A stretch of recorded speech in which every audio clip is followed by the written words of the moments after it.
เราเป็นไทยเพราะมีธรรมประจำชาติหากไร้ศีล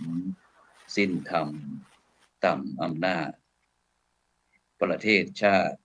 จะอยู่ได้อย่างไรกันขอกล่าวคำว่าธรรมสวัสดีกับบรรดาท่านผู้ฟังแล้วก็ท่านผู้ชมทุกท่านที่กำลังติดตามช่องธรรมะเป็นทีมทีวีออนไลน์กลุ่มพระสงฆ์อุบาสกอุบาสิการ่วมกันเผยแผ่ธรรมะออนไลน์ไลฟ์สดทาง Facebook ทาง YouTube สถานีวิทยุ FM ขึ้น 104.50 เมกะเฮิรตซ์พร้อมทั้งสถานีวิทยุเครือข่ายขึ้นสีขาว8จังหวัดภาคเหนือที่19เดือนพฤษภาคมปีพุทธศักราช2566ก้าวกับผมอาตมาภาพพระครูโสพลปริยัติก็ได้นำรายการสังฆพัฒนาเพื่อประชาชนบทบาทพระสงฆ์ในยุค New Normal มาพบกับบรรดาท่านผู้ฟังท่านผู้ชมเป็นประจำทุกคืนวันศุกร์เวลาตั้งแต่ 20 นาฬิกาเป็นต้นไปจนถึงเวลาประมาณ 21:30 นาทีซึ่งบรรดาท่านผู้ฟังท่านผู้ชมก็สามารถที่จะให้กำลังใจโดยการกดติดตามกดไลค์ยิ่งแชร์มากก็ได้บุญมากแชร์น้อยก็ได้บุญน้อยไม่แชร์ก็ไม่ได้บุญหรือว่าจะร่วมบริจาคสนับสนุนช่องธรรมะเป็นทีมทีวีออนไลน์ของเราก็ชื่อบัญชีออมบุญออมธรรมวันละบาททางธนาคารไทยพาณิชย์เลขที่บัญชีก็145244700-8ชื่อบัญชีก็พระไทยธรรมกิจพระมหาชันชัยวงศ์ประดิษฐ์แล้วก็ท่านอาจารย์จตุรงค์ชูศรีถึงอีกธนาคารก็เป็นธนาคารกสิกรไทยเลขที่ก็376225327327-2ชื่อบัญชีก็พระมหาดวงทิพย์ปริยัติธารีซึ่งวันนี้ก็ถือว่าเป็นรอบที่2ที่สัปดาห์ที่2ศุกร์ที่2ที่เราได้ย้ายระบบสตรีมยาร์ดช่องธรรมะเป็นทีมทีวีออนไลน์ของเราถ้าเป็นชุดก่อนนั้นก็ครบ3 ปีไปก็จะมีผู้เข้าร่วมรายการก็ได้8 ท่านแต่ในปัจจุบันนี้ก็เพิ่มเป็น10ก็เพิ่มระบบเข้ามาซึ่งก็บรรดาท่านผู้ฟังท่านผู้ชมที่ติดตามดูก็ได้ช่วยกันแนะนำมาทางข้อความก็ทางอินบ็อกซ์ก็ได้หรือว่าอยากจะร่วมกับผู้ร่วมรายการของเราก็เชิญเจริญพรได้ซึ่งโดยเฉพาะในวันนี้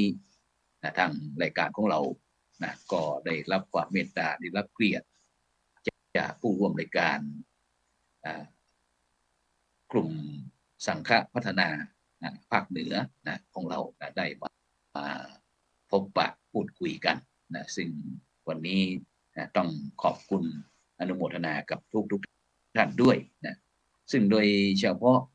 ทุกทีนั้นก็เราก็จะเปิดคุยกันไปก่อนแต่ก็บางครั้งก็ลืมเรื่องข่าวประชาสัมพันธ์เกี่ยวกับงานเคลื่อนไหวของคณะสงฆ์แห่งประเทศไทยบ้างคณะสงฆ์จังหวัดเชียงใหม่บ้างหรือว่าโครงการอะไรต่างๆซึ่งโดยเฉพาะ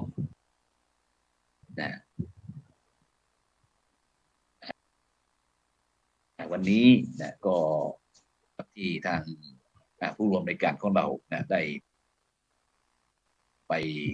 มีการสัมมนานอกรอบที่วัดหนองกวางบ้านแม่ ปอกในตำบลที่17ที่ผ่านมาซึ่งโดยเฉพาะพี่น้องจังหวัดลำพูนก็มีงานสำคัญก็คือประเพณีเปลี่ยนพระครองสรีระครูบาเจ้าชัยวงศาพัฒนาวัดพระบาทห้วยต้มพวกเราติดงานแล้วก็โดยเฉพาะวันนี้ทางคลื่นสีข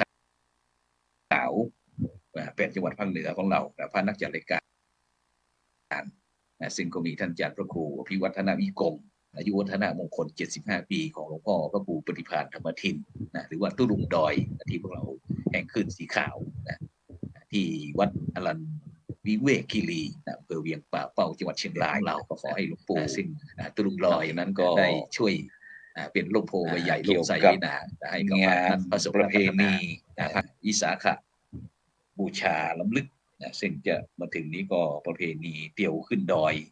พระธาตุดอยสุเทพซึ่งก็จะจัดขึ้นระหว่างวันที่28พฤษภาคมจนถึงวันที่3มิถุนายนวันที่2มิถุนายนเวลา 19 นาฬิกาหรือว่า1 ทุ่มตรงนี้ก็จะมีขบวนแห่น้ำสงฆ์แล้วก็ผ้าไตรพระราชทานที่บริเวณอนุสาวรีย์ครูบาเจ้าศรีวิชัยแล้ววันที่3แล้วก็เวลา 10 นาฬิกา10 นาฬิกาแล้วก็จะประกอบพิธีพระราชทานถวายน้ำสงฆ์พระธาตุดอยสุเทพราชวรวิหารฉะนั้นก็ประชาสัมพันธ์ให้กับบรรดาท่านผู้ฟังท่านผู้ชมแล้วก็ปีนี้ทางศูนย์อบรมพระวิปัสสนาจารย์ภาคเหนือที่วัดพระธาตุศรีจอมทองอำเภอจอมทองจังหวัดเชียงใหม่ก็เปิดรับสมัครพระวิปัสสนาจารย์รุ่นที่13ท่านใดที่มีพรรษา5ขึ้นไปที่จะอยากจะไปเข้าร่วมอบรมพระวิปัสสนาจารย์คอร์ส45 วันซึ่งจะเริ่มตั้งแต่วันที่7 มิถุนายนจนถึงวันที่22 กรกฎาคมนี้ก็สามารถที่จะไปแจ้งความประสงค์จำนงหมายได้ฉะนั้นก็ขออนุญาตประชาสัมพันธ์เป็นเบื้องต้นก่อนเพราะว่าแล้วก็เมื่อวันที่17 พฤษภาคมนี้ก็ทางคณะสงฆ์วัดพระสิงห์วรมหาวิหารร่วมกับโรงเรียนธรรมราชศึกษาก็ได้จัดงานสถาปนาโรงเรียนธรรมราชศึกษา63 ปีที่พระเดชพระคุณหลวงปู่พระอุบาลีคุณอุปมาจารย์ฟูอัตตสิโวเมื่อครั้งที่ท่านดำรงตำแหน่งในสมณศักดิ์ที่พระธรรมราชานุวัตรอายุตอนนั้น58 ปีซึ่งก็ได้นำมรดกที่ทางโยมพ่อโยมแม่ได้แบ่งสรรปันส่วนให้ท่านแล้วก็เปลี่ยนทรัพย์สินเป็นทุนมาสร้างโรงเรียนธรรมราชศึกษาเมื่อ63 ปีที่ผ่านมาฉะนั้นวันนี้ก็เช่นเดียวกันนะครับซึ่งเราก็จะได้มาคุยเกี่ยวกับผู้ร่วมรายการของเรานะครับฉะนั้นก็รูปแรกในวันนี้นะครับที่มาร่วมรายการเหล่านี้ก็คือพระอาจารย์สาธิตนะครับทีละปัญโยนะครับผู้อำนวยการสถาบันธรรมาภิวัตรนะครับตำบลสมปากนะครับอำเภอแม่เมาะครับจังหวัดลำปางนมัสการครับอาจารย์สาธิตครับผมครับถวายความเคารพท่านอาจารย์พระครูโสพลปริยัติพระอาจารย์มหาคมสันต์แล้วก็ครูบาอาจารย์พระเถรานุเถระที่ติดตามรับชมรับฟังรายการธรรมะเป็นทีมทุกรูปทุกท่านในวันนี้ครับผมครับสาธุครับไปที่รูปที่2ครับท่านอาจารย์พระมหาคมสันต์นะครับทิตยาโนนะครับประธานที่พักสงฆ์เวรุวันวันคดนะครับตำบลทุ่งโป่งนะครับอำเภอดอยเต่านะครับจังหวัดเชียงใหม่นมัสการครับท่านอาจารย์มหาคมสันต์ครับผมได้ยินไหมครับผมจะช้าไหม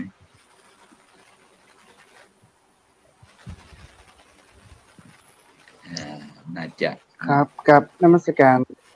ครูบาอาจารย์ทุกรูปนะครับครับผมกับสาธุครับอาจจะเสียงช้าสัก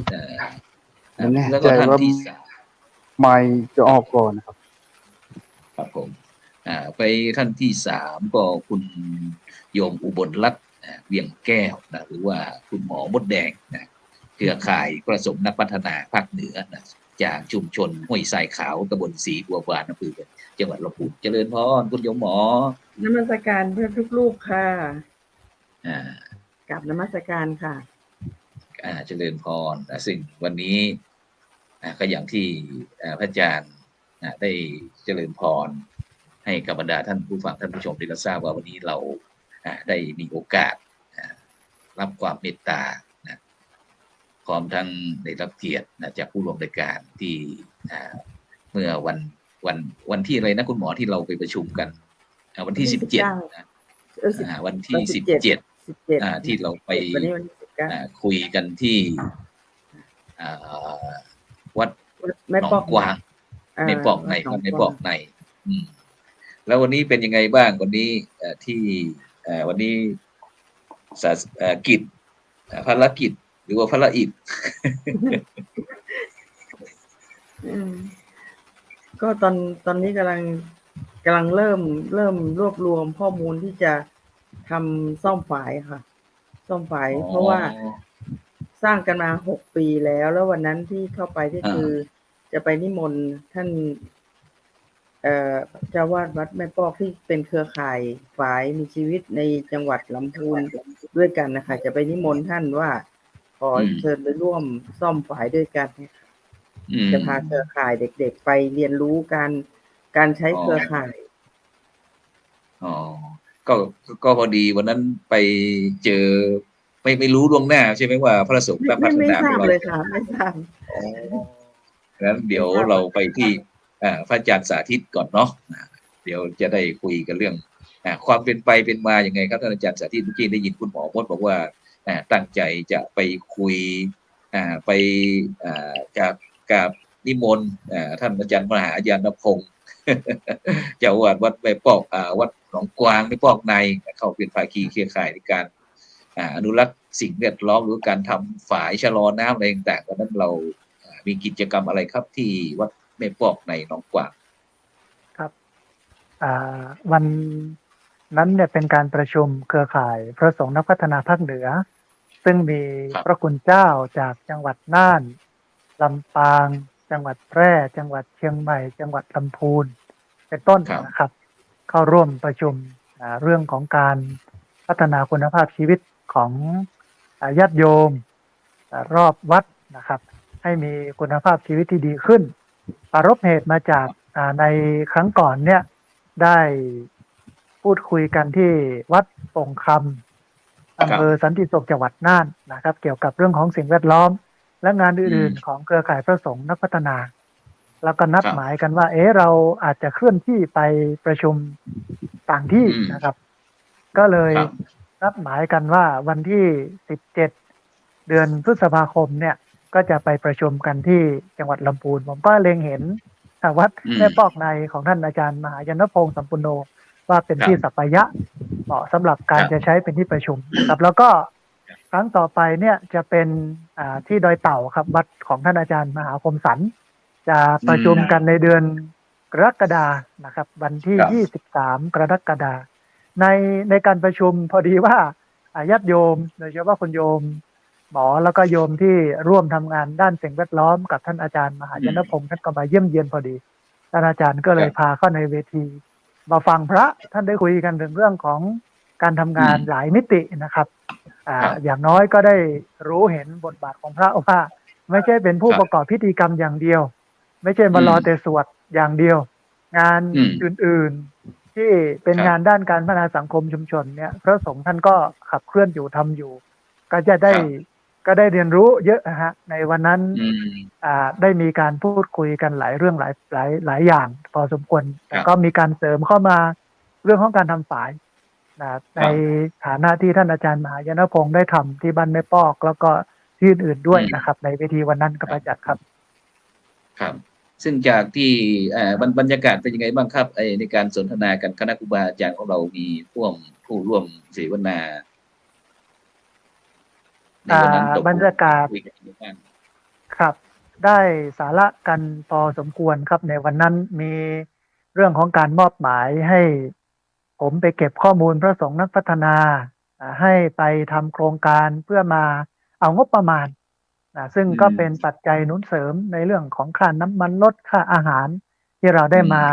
พบปะกัน แล้วก็เป็นหนุนเสริมในการลงทำกิจกรรมในวันนั้นเป็นเวทีที่อบอุ่น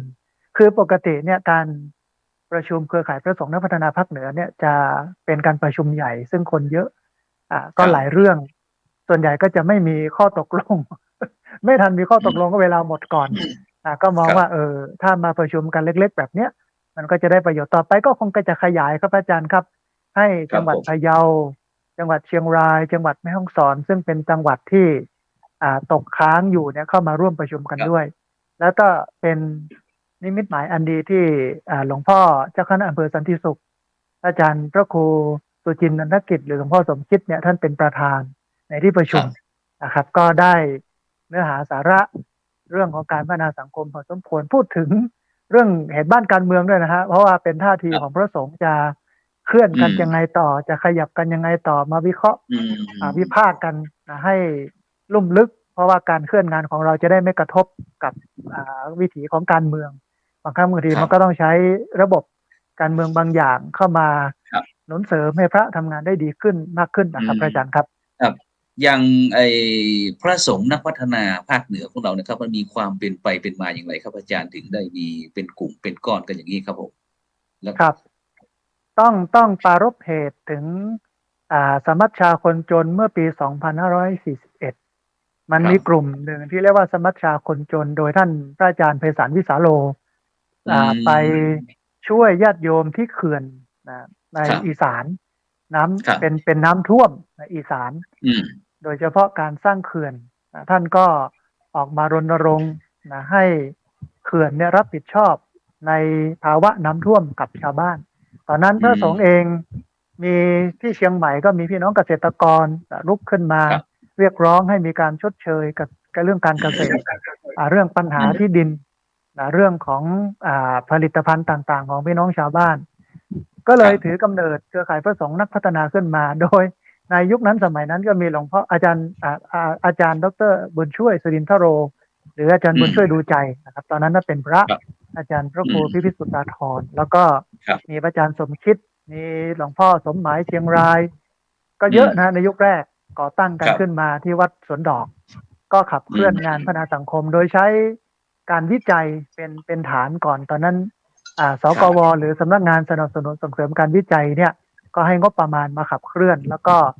ได้งบประมาณมาจากสสส.งบประมาณมาจากหลายภาคส่วนนะครับมาเคลื่อนกันจนวันนี้นะฮะเครือข่ายพระสงฆ์นักพัฒนาภาคเหนือเนี่ยกระจายตัวกันอยู่ในทั่วทุกจังหวัดของภาคเหนือก็คือ16จังหวัดเหนือบนเหนือล่างทำงานในหลายมิติตามความถนัดหรือตามความต้องการของสังคมชุมชนนั้นเช่น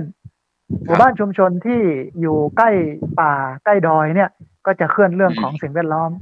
เหมือนที่อาจารย์พระครูสุจินต์นันทกิจเนี่ยท่านอยู่ที่วัดโป่งคำอำเภอสันติสุขอยู่ป่าท่านก็เคลื่อนเรื่องเกษตรเรื่องป่าเรื่องสิ่งแวดล้อมรูปไหนอยู่ใกล้โรงงานที่มีขยะก็เคลื่อนเรื่องของขยะใกล้เรื่องของสุขภาพของพระก็มาเคลื่อนเรื่องสุขภาพของพระเรื่องสุขภาพของโยมลำดับต่อมาก็กลายเป็นพระกีฬานุปถาที่กำลังเคลื่อนกันอยู่ในประเทศนะฮะแล้วก็ในสังคมไหนที่มีเรื่องของการทุจริตคดโกงพระอาจารย์ท่านก็ไปเคลื่อนอย่างเช่นหลวงพ่อยงยุทธทิปโกที่จังหวัดแพร่ท่านก็ไปเคลื่อนเรื่องนี้นะหมายความว่าเราเอาชาวบ้านเป็นตัวตั้งเขาทุกอันไหนทุกอย่างไรก็ไปแก้ทุกอันนั้นอย่างนั้นให้กับญาติโยมซึ่งหลายครั้งหลายคราวโยมผู้อยู่ในสังคมเนี่ยก็มองว่าบางครั้งบางทีมันไม่ใช่กิจของสงฆ์พระสงฆ์มาทำเรื่องพวกนี้ไม่ใช่กิจของสงฆ์แต่ถ้าพูดรวมถึงเรื่องของพุทธศาสนาเนี่ยโดยหลักการแล้วเนี่ยพุทธศาสนาก็มี2เรื่องคือทุกข์และความดับทุกข์โยมเป็นทุกข์เราก็ต้องไปดับทุกข์เราเองซึ่งเป็นนักบวชในทางพระพุทธศาสนาแล้วก็ดับทุกข์ของตัวเราด้วยแล้วก็ช่วยดับทุกข์ของญาติโยมด้วยทีนี้ทุกข์เนี่ยมันมี2ลักษณะพระอาจารย์ทุกข์กายทุกข์ใจทุกข์กายเนี่ยก็เป็นเรื่องปากท้องทุกข์ใจก็เป็นเรื่องของการปล่อยวางเรื่องของการไม่ยึดติด ซึ่งก็เป็นเรื่องของกรรมฐานวิปัสสนา แต่โดย ครับ ส่วนใหญ่แล้วเนี่ย มันก็เหมือนพีระมิดนะคนที่ ครับ ทุกข์ใจเนี่ยก็มีเพียงน้อยนิด เหมือนพีระมิดด้านบน ส่วนคนทุกข์กายเนี่ยก็คือคนยากคนจน ซึ่งมันมีจำนวน 70% ของประเทศนี้เพราะฉะนั้นต้อง ครับ ต้องไปสองอัน ก็คือแก้ทุกข์ทางกายด้วย แล้วก็แก้ทุกข์ทางใจด้วย มันก็เลยทำให้พระสงฆ์เนี่ยมาขับเคลื่อนงานเหล่าเนี้ยนะทั่วประเทศไทยนะถ้าจะหยิบยกกันมาพูดในเวลาไม่พอครับ ครับ เพราะว่ามีเยอะมาก อืม หลายรูปน่า ครับผม น่าชื่นชมน่าอนุโมทนา แล้วก็อันหนึ่งคือเราไม่ได้ทำในสิ่งใหม่ เรา ครั ทำ บ ในสิ่งที่ครูบาอาจารย์ท่านเคยทำมาแล้วในอดีต เช่น อืม ครูบาศรีวิชัยท่านสร้างทางขึ้นดอยสุเทพ สร้างวัด ครับ สร้างศาลาครูบาอภิชัยขาวปรีท่านสร้างโรงเรียนต่างๆ เห็นไหมฮะ อันนี้คือสิ่งที่ครูบาอาจารย์ท่านทำมาแต่ก่อน แล้วก็มาเจริญรอยตาม ให้มันเข้ากับยุคเข้ากับสมัยเท่านั้นเองครับพระอาจารย์ครับ ครับผมครับ แล้วก็ในปัจจุบันนี้อย่างภาคมีแต่เฉพาะภาคเหนือใช่ไหมครับ หรือว่าจะภาคใต้ภาคอีสานภาคกลางอะไรนี่มีไหมครับผม มีครับ เรามีพระสงฆ์นักพัฒนาสี่ภาค อีสาน อืม ก็จะเป็นเรื่องที่เด่นกว่าเราอีกนะฮะมีการ ครับ ทำธนาคารโคกระบือ อืม ธนาคารโคกระบือเดี๋ยวนี้โคกหนองนากำลังมาแรง ท่านก็ไปเคลื่อนเรื่องโคกหนองนา แล้วก็การเก็บน้ำธนาคารน้ำใต้ดิน แล้วก็ ครับ ภาคตะวันออกเฉียงภาคกลางบางส่วน อย่างจันทบุรีและยองตราดเนี่ยทำเรื่องสัจจะสะสมทรัพย์ ซึ่ง อืม พระที่มาทำเรื่องสัจจะสะสมทรัพย์ในวันเนี้ยมีปัจจัยรวมไปจนถึง 3,000 ล้านกว่าบาทนะครับ โอ้ 3,000 ล้านนะฮะที่จันทบุรีพระอาจารย์ครับ มนัสพระอาจารย์สุบินเนี่ยที่ตราดพระอาจารย์ อืม มนัสที่อาจารย์สุบิน ที่จังหวัดจันทบุรีก็คือพระอาจารย์มนัสทำเรื่องสัจจะสะสมทรัพย์ก็มา ครับ ช่วยเหลือโยมเวลาไปนอนโรงพยาบาล ไม่เกิน 15 วันได้วันละ 1,000 บาทอะไรเงี้ยนะฮะ อืม เรื่องของทุนการศึกษาอย่างโควิดที่ผ่านมาเนี่ยพระอาจารย์ท่านก็เอาเงิน ครับ จากสัจจะสะสมทรัพย์ 3,000 ล้านเนี่ยมาช่วยญาติโยม30 กว่าล้าน ครับ ปลดทุกข์ให้กับโยมในช่วงโควิด อันนี้เราก็จะเป็นภาพที่เราได้เห็นถึงบรรยากาศของพระที่ทำงาน แต่ละที่คือ ครับ ทำไมถึงทำแตกต่างกัน ก็เอาบริบทสังคมนั้นๆเป็นตัวตั้งครับอาจารย์ครับ ครับผมครับสาธุครับ ครับ ครับ ครับ ซึ่งโดยเฉพาะวันนี้ก็เป็นวันบูรพาจารย์ที่ทางคณะสงฆ์นะครับคณะสงฆ์อำเภออัมพวานะครับ แล้วก็ได้ร่วมวัดอินทารามคณะสงฆ์คณะสถาวัดอินทารามด้วยนะครับ ก็ได้ร่วมกันจัดวันบูรพาจารย์นะครับร่วมมุทิตาสักการะอายุวัฒนมงคล 73 ปีนะครับท่านอาจารย์พระครูพิสิทธิ์ประชานาคนะครับอาจารย์ครูพิสิทธิ์ประชานาคหรือว่าหลวงพ่อแดงนะครับนันทิโยนะครับปีนี้73 ขวบแล้วนะครับซึ่งหลวงพ่อก็ถือว่าเป็นพระมหาเถระอีกรูปหนึ่งนะครับที่ได้อีกรูปหนึ่งนะครับที่ถือว่าเป็นกำลังหลักนะครับในการที่จะเผยแผ่พระพุทธศาสนาอีกรูปหนึ่งเมื่อกี้เราไม่ได้ดู พอดีเตรียมไว้ไม่ได้ดูงานหลวงพ่อเลยนะพระครูพิสิทธิ์ประชานาถครับหรือว่าดรหลวงพ่อแดงนะครับนันทิโยนะครับรองเจ้าคณะอำเภออัมพวานะครับเจ้าอาวาสวัดอินทารามนะครับอำเภออัมพวานะครับจังหวัดสมุทรสงครามนะครับจังหวัดสมุทรสงครามนะครับวันนี้ก็รายการของเราธรรมะเป็นทีมกับช่องธรรมะเป็นทีมทีวีออนไลน์ในการพระพุทธรายการสังฆพัฒนาเพื่อประชาชนนะครับก็ขอถวายมุทิตาสักการะหลวงพ่อด้วยนะครับหลวงพ่อแดงนะครับซึ่งโดยเฉพาะในวันนี้นะครับตอนนี้ท่านอาจารย์มหาญาณคงนะครับวันนี้ได้เข้ามาร่วมด้วยนะครับซึ่งไปที่ท่านอาจารย์นมัสการครับอาจารย์มหาญาณพงศ์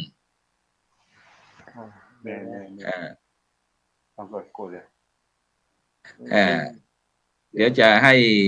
คุณโยมปูจานออกใช่ไหมเชิญปูจานปรับกล้องเป็นนอนแนวก็นอนนิดนึง เปิดบทถูกพระอาจารย์เลย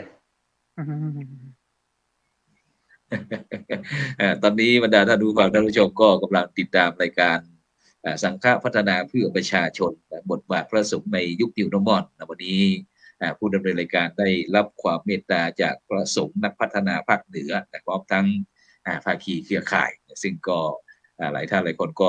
กำลังจะเข้ามาซึ่งอีกสักครู่หนึ่งท่านอาจารย์พระครูสุจินต์นันทกิจนะครับก็คงจะเข้ามาร่วมด้วยนะครับอาจารย์พระครูสุจินต์นันทกิจนะครับวันนี้นี่นี่งั้นเราไปที่ท่านอาจารย์มหาคมสันต์ครับอาจารย์มหาคมสันต์ครับวันนี้อาจารย์มหาคมสันต์ได้ยินไหม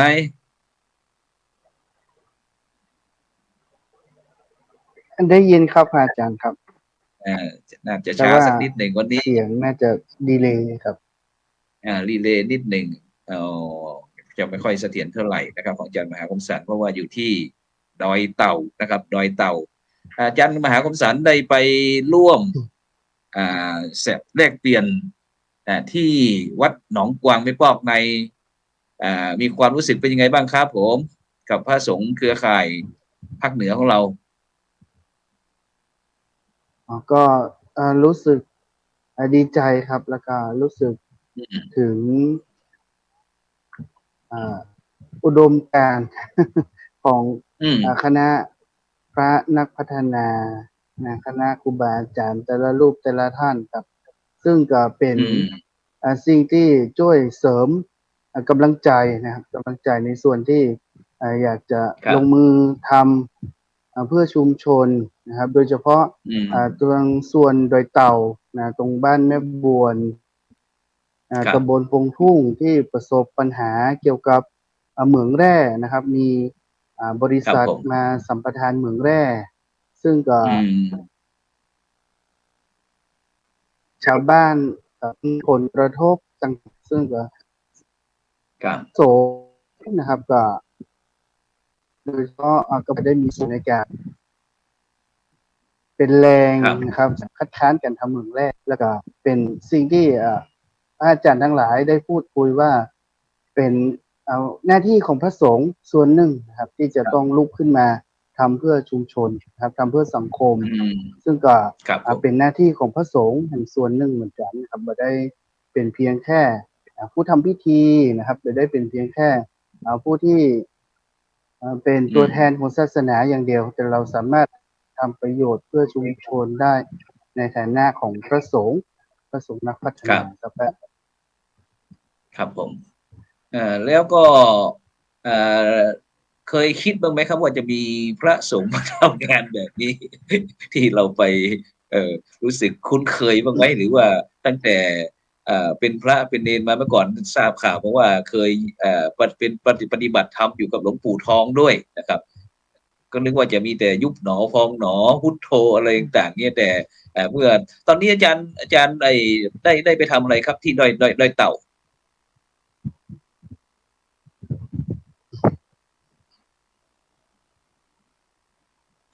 เสียงอาจจะช้านิดนึงพอดีขออนุญาตท่านว่าจะกลับมาอยู่ที่บ้านครับก็คือกลับมาเป็นตนบุญนะครับกับหลวงปู่ใช้คำว่ากลับมาเป็นตนบุญคือชาวบ้านได้ทำบุญตักบาตรนะครับเพราะว่าที่วัดมันบ่มีพระนะครับบ่มีพระที่จะสามารถญาติโยมอวยพรกับอวยพรว่าปิ๊กไปกับเป็นตนบุญมีตูบไปยูทูบนี่นะครับแล้วก็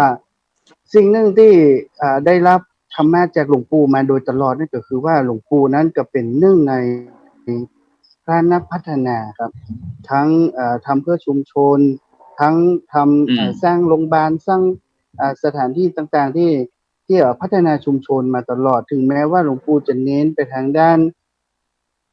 วิปัสสนากรรมฐานแต่หลวงปู่ก็มีทางด้านคันธทุระนะครับซึ่งก็มีทั้งโครงการหมู่บ้านศีลห้าและโครงการอีกมากมายที่หลวงปู่ได้ทำไว้นะครับก็เป็นสิ่งหนึ่งที่ซึมซับมาตลอดครับว่าหลวงปู่นั้นก็เป็นนักพัฒนารูปหนึ่งพอกลับมาที่บ้านก็คือมีโอกาสได้ทำมีโอกาสถือว่าเป็นโชคดีที่เรานั้นก็มีโอกาสได้ทำได้ทำเพื่อชุมชนครับเพื่อชาวบ้านนะครับก็ถือว่าเป็นแต่ก่อนอย่างที่แต่ก่อนว่าแต่ก่อนก็เคยแค่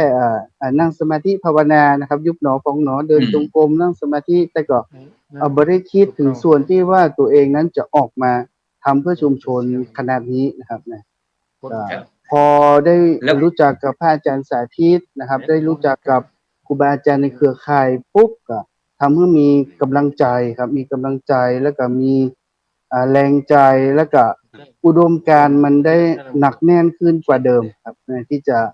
ขับเคลื่อนเพื่อชุมชนนะครับทำประโยชน์สุขอย่างอื่นนอกเหนือจากการเจริญวิปัสสนากรรมฐานอย่างเดียว อืมครับสาธุครับไปที่คุณโยมอุบลรัตน์คุณโยมเป็นยังไงบ้างวันนั้นตั้งใจจะไปหาท่านอาจารย์มหายานพงศ์แต่ไปเจอพระแบบนี้เคยคิดบ้างไหม รู้เรื่องบ้างไหมว่ามีพระที่เขาทำงานอย่างแบบนี้คือคือโยมก็ยอมรับนะคะว่า อันนี้เป็นครั้งแรกจริงๆแล้วก็เป็นอะไรที่ Amazing มาก Amazing มากที่ว่าเจอคือตอนแรกเห็นท่านยานพงศ์เนาะเพิ่นทำแล้วก็เราก็คิดว่าเป็นเพิ่นพัฒนาเพื่อชุมชนเพื่อหมู่บ้านของท่านนะคะที่หนองกวางเนาะแต่ว่าพอมาเจอว่ามันมีคือที่ไปเนี่ยวันนั้นที่ไปเนี่ยอันดับแรกที่คุยกับทีมงานที่ไปด้วยกันนะคะว่าเราถึงยังไงก็ตามถึงแม้ว่าจะเป็นแค่การซ่อมฝายเล็กๆก็ตามแต่เราอย่าทิ้งเครือข่ายสำคัญคือเครือข่ายเราทำงานทุกวันเนี่ยเราทำคนเดียวไม่ได้เราจะต้องทำงานเป็นทีมเพราะฉะนั้นที่ไปกับท่านยานพงศ์เพื่อจะขอท่านนิมนต์ท่านมาช่วยงานเนี่ยไม่ได้หวังว่าจะช่วยว่าเป็นเรื่องปัจจัยหรือเรื่องกำลังแต่ว่าต้องการรักษาเครือข่ายไว้เพราะฉะนั้นมาเจอเครือข่ายพระสงฆ์นักพัฒนายิ่งเป็นอะไรที่แบบโอ้ตื่นเต้นมากขนลุกมากแล้วแบบไม่เคยคิดว่าจะมีอย่างนี้ด้วยในบ้านเมืองเรารู้สึกว่าแบบเป็นอะไรที่ชื่นชมแล้วก็ปลาบปลื้มมากแล้วก็รู้สึกว่าได้รับเกียรติมากที่ได้รับเชิญเข้าร่วมกลุ่มอะค่ะแล้วปกตินี่คุณโยมก็จะทำงานเกี่ยวกับโยมตั้งแต่เมื่อตอนทำงานอยู่นะทำงานเนี่ยเมื่อก่อนอยู่ทำงานอยู่โรงพยาบาลเนาะเป็นพยาบาลอยู่ห้องผ่าตัดแล้วก็มาอยู่เป็นหัวหน้างานซัพพลายนะคะแล้วก็เกษียณออกมาเมื่อ6 เดือน 7 เดือนที่ผ่านมาเนี่ยค่ะแต่ว่าเรื่องการทำงานวอลันเทียร์เนี่ยทำมาประมาณเกินกว่า13 ปีอะค่ะทำตั้งแต่ตอนที่ทำงานแล้วแต่ว่าจะเป็นคือตัวเองเนี่ยเป็น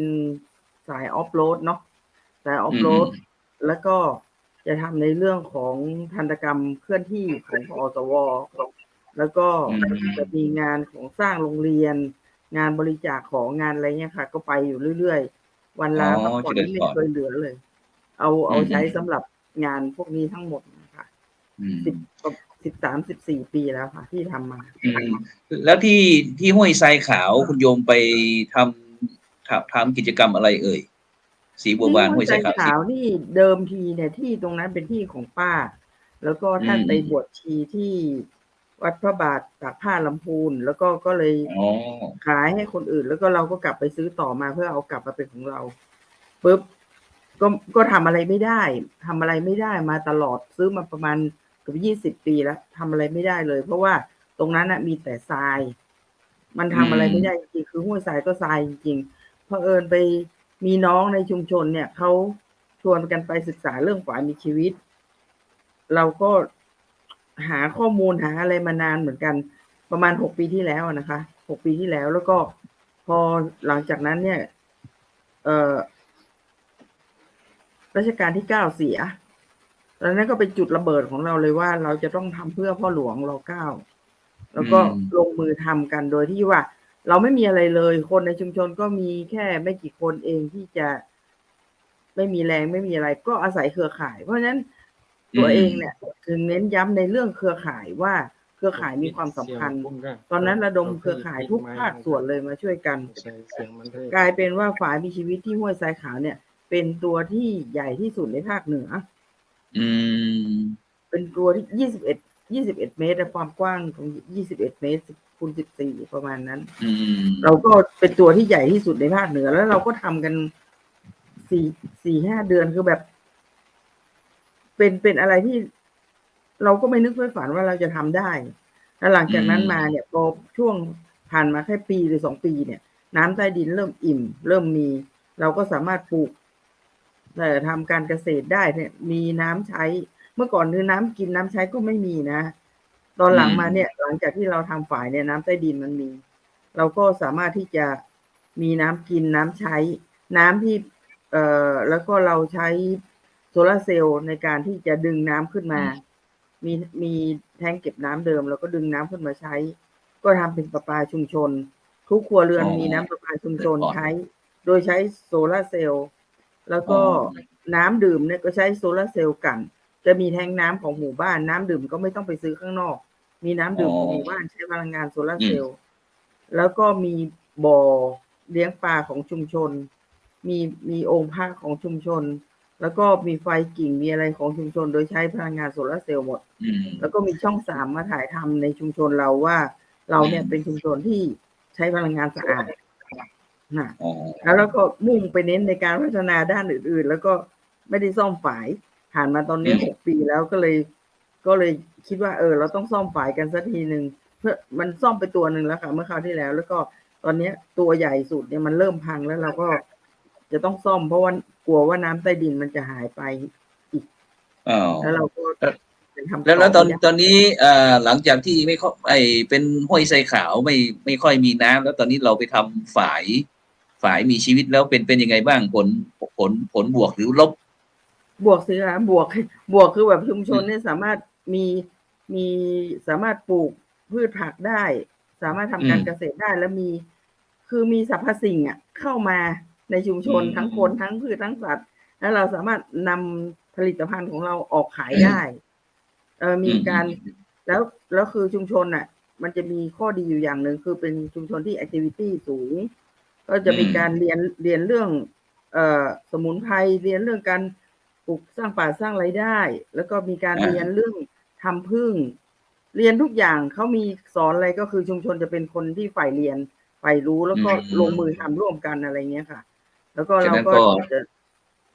งั้นก็ถือว่าประสบผลสำเร็จเนาะตอนนี้ประสบผลสำเร็จแล้วทีนี้เราได้มีโอกาสมาร่วมเครือข่ายแล้วก็บอกว่า Amazing นะครับ Amazing เพราะคุณหมอก็เคยทำงานที่เกี่ยวกับการแพทย์วงการแพทย์เสร็จแล้วท่านเกษียณท่านก็เลยมาจับงานเกี่ยวกับเรื่องจิตอาสาอะไรต่างๆจำมาก่อนแล้วค่ะจำมาก่อนทำมาก่อนแล้วเนาะ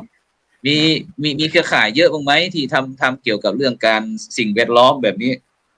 มีค่ะก็ทำอยู่แต่ว่าส่วนใหญ่เนี่ยเราจะเป็นของออฟโรดนี่ก็จะเป็นเรื่องสร้างโรงเรียนจะเป็นเรื่องเกี่ยวกับการสร้างโรงเรียนการปรับปรุงพัฒนาโรงเรียนแล้วก็เกี่ยวกับการศึกษาแล้วก็ตัวเองเนี่ยเป็นกรรมการของโครงการพระเมตตาสมเด็จย่าก็จะไปเฟ้นหาเด็กที่อยู่ตามชายแดนชายขอบที่ทุรกันดารจริงๆแล้วก็หาทุนให้เรียนของมูลนิธิสมเด็จย่าค่ะสาธุโอเคแจ๋วมากเลยงั้นไปที่พระอาจารย์สาธิตกันแล้วกันพระอาจารย์สาธิตครับผมได้ยินคุณหมอโชคดีของเครือข่ายของเรารู้เปล่าครับกับพระสงฆ์นักพัฒนาของเราภาคเหนือของเรารู้เปล่าครับที่ได้มีคุณหมอที่พวกเรามาโดยไม่ได้นัดหมายกันครับมาพบกันที่หนองกวางท่านอาจารย์ได้ยินหมอพูดแล้วท่านอาจารย์มีไอเดียอะไรขึ้นมาแป๊บไหมครับผมครับที่จริงการทำงานด้านพัฒนาสังคมของพระเนี่ยลำพังตัวพระเองเนี่ยท่านเคลื่อนไม่อาจจะไม่สะดวกอาจจะไม่เต็มที่นะครับถ้าจะเต็มที่ในหรือสะดวกเนี่ยต้องมีภาษาเหนือเรียกว่าขยมเป็นถ้าเป็น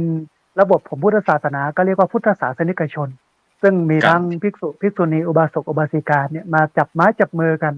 ร่วมมือกันทำและเป็นพลังในการเปลี่ยนสังคม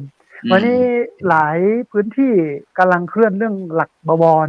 นะผมก็ฟังแต่เป็นเพียงทฤษฎีเท่านั้นทุกคนก็พูดว่าบวรแต่ว่ามันไม่ได้เข้าถึงจริงในหลักการของบวรแต่ถ้าหลักการของบวรเนี่ยทั้งวัดทั้งบ้านทั้งโรงเรียนเนี่ยในการเคลื่อนมันก็จะเหมือนของอาจารย์ประเวศวสีเหมือนสามเหลี่ยมขยื่นภูเขาที่พูดถึงภาครัฐพูดถึงเรื่องของประชาสังคมและภาคเอกชนที่ต้องมาภาคการศึกษาที่ต้องมาเคลื่อนร่วมกันถ้าเราได้ญาติโยม มาช่วยกันขับเคลื่อนแบบนี้ครับงานพัฒนาสังคมของพระสงฆ์เนี่ยมันก็จะเป็นไปได้ดี แล้วก็นำไปสู่ความสุขความสำเร็จได้ดีพระอาจารย์ครับ ครับซึ่งก็ถือว่า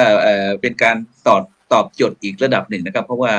ในปัจจุบันเนี่ยครับหลายท่านหลายคนพี่น้องพุทธศาสนิกชนของเราบางครั้งก็บอกว่าพระพุทธศาสนาเสียบหรือเปล่านะหรือว่าอะไรต่างๆหรือว่าจะไม่ค่อยได้เห็นบทบาทของพระสงฆ์ของเราเหมือนสมัยที่ไม่ว่าจะเป็นในการสร้างโรงเรียนบ้างสร้างอะไรต่างๆอย่างที่ผมได้ยกตัวอย่างที่พระอาจารย์สาธิตยกตัวอย่างเรื่องครูบาศรีวิชัยครูบาเจ้าศรีวิชัยนักบุญแห่งล้านนาไทยเราผมก็ยกเรื่องหลวงปู่พระวลีคุณอุปมาจารย์พระอาจารย์มหาคมสันก็บอกว่าหลวงปู่พระพรหมมงคลหลวงปู่ทองสิริมังคโลอะไรต่างๆเนี่ยท่านอาจารย์ครับซึ่งโดยเฉพาะครับแม้ในปัจจุบันนะครับแม้ที่พระสงฆ์นักสื่อสารของเราที่กำลังทำเป็นวิดีโอที่ตัดบทบาทของพระสงฆ์ในการที่เล่าเรื่องนะครับเรื่องของเบญจศีลเบญจธรรมนะครับที่จะผ่านวิถีชีวิตของชุมชนกลุ่มชาติพันธุ์นะครับบ้านแม่ลุกนะครับตำบลกองแขกอำเภอแม่แจ่มจังหวัดเชียงใหม่นะครับที่มีการพยายามที่จะฟื้นฟูป่าที่โล้นเกลียนไปเลยครับที่เป็นจากไร่ข้าวโพดนะครับเป็นเกษตรแบบผสมผสานอย่างนี้เป็นต้นครับอาจารย์ครับฉะนั้นโดยเฉพาะบทบาทของพระสงฆ์บทบาทของวัดอะไรต่างๆครับที่พวกเราได้เสวนากันบอกว่าอยากจะยกระดับวัดนะครับให้มากกว่าเป็นสถานที่ประกอบพิธีกรรมนะครับให้วัดเป็นสถานที่พัฒนาคุณภาพชีวิตของประชาชนนะครับทุกมิติไงครับท่านอาจารย์มีความคิดเห็นอย่างไรครับตรงนี้ครับครับที่จริงมันเป็นอย่างนี้มาตลอดแต่ว่าระยะหลังเนี่ยเราถูกจำกัดบทบาทของพระสงฆ์ตั้งแต่สมัยรัชกาลที่ 6ท่านรับการปกครองในระบบกระทรวงทบวงกรมเข้ามาท่านก็เลยจัดให้มีกระทรวงทบวงกรมเมื่อมีกระทรวงทบวงกรมเนี่ยทุกสิ่งทุกอย่างที่เคยอยู่ในวัดนะครับเมื่อก่อนในการรักษาพยาบาลแพทย์หมอเนี่ยอยู่ในวัดหมดเรื่องของศิลปะวัฒนธรรมเรื่องการเกษตรเรื่องดนตรีนะครับรวมไปจนถึงเรื่องช่างต่างๆเนี่ยเกิดขึ้นจากวัดหมดเลยแต่พอมีการศึกษาโดยที่แต่โดยมีการปกครองโดยที่นำเอาการปกครองแบบฝรั่งมาใช้ในสมัยรัชกาลที่ 6เนี่ยทุกอย่างก็ถูกดึงออกไปทั้งหมดแต่ว่าในวันนี้สังคมไทยก็ยังเป็นสังคมที่ยังต้องการคือกระทรวงทบวงกรมต่างๆเนี่ยเขาทำอยู่เนี่ยอาจจะทำไม่ครอบคลุมหรือทั่วถึงทั้งหมดในส่วนที่ตกหล่นตรงเนี้ยพระสงฆ์ก็ต้องเข้ามาดูแลแต่ปัญหาก็คือว่าวันเนี้ยเราได้ยกเอาสถานะพระให้มาเป็นผู้ประกอบพิธีกรรมเท่านั้นพระเองถ้ามาเคลื่อนงานพัฒนาสังคมเนี่ยก็จะถูกสังคมมองว่ามันเป็นกิจของสงฆ์ไหมมันใช่เรื่องมันใช่หน้าที่ของท่านไหมอะไรเงี้ยนะฮะมันก็เลยทำให้พระสงฆ์บางส่วนก็ไม่กล้าที่จะลุกออกมาแต่โดยตัวผมเองเนี่ยเมื่อก่อนก็มองว่าเรื่องพวกเนี้ยที่เราทำกันอยู่เนี่ยมันไม่ใช่กิจมันไม่ใช่หน้าที่ของพระสมัยอยู่ที่วัดลำเปิงแล้วก็เรียนอยู่ที่มหาจุฬาเพราะว่าถูกปลูกฝังโดยรัฐการศึกษาโดยรัฐนะฮะก็ทำให้เรามองอย่างนั้นแต่พอเรามาศึกษาเชิงลึกอีกทีหนึ่งก็บอกว่าโอ้มันเป็นหน้าที่ของเรามันเป็นเรื่องของเราที่เราจะต้องลุกขึ้นมาทำอย่างท่านอาจารย์พระครูสุจินต์นันทกิจท่านก็บอกว่าเราอยู่ในวัด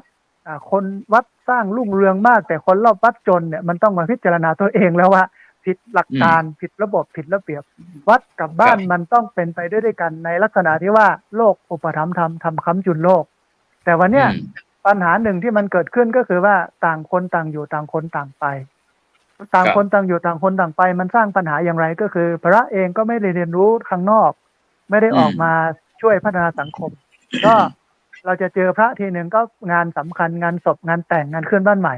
แล้วก็ไปถวายครับแล้วไปถวายสังฆทานเท่านั้นแล้วก็ไม่เคยเจอพระอีกเลยแต่ทีเนี้ยเวลาพระลุกขึ้นมาทำงานด้านเนี้ยมันก็จะเจอโยมอยู่ตลอดมันก็จะสามารถเอาธรรมะของพระพุทธเจ้าซึ่งมันเป็นทฤษฎีเนี่ยมาประยุกต์ใช้ในการแก้ไขปัญหาอย่างวันเนี้ยผมไปบรรยายที่ศาลเยาวชนและครอบครัวของจังหวัดลำปางให้กับผู้พิพากษาสมทบทั้งหมดนะฮะของลำปางได้ฟังว่ามันก็ต้องเป็นไปด้วยกันก็คือโลกอุปถัมภ์ธรรมทำค้ำจุนโลกที่จริงเนี่ยในสมัยพุทธกาลเนี่ยโยมมีบทบาทสูงมากต่อความเป็นอยู่ของพระอาจารย์ญาติโยมจำได้หรือไม่ว่าสมัยที่พระทะเลาะกันในยุคสมัยพุทธกาลทะเลาะกันเรื่อง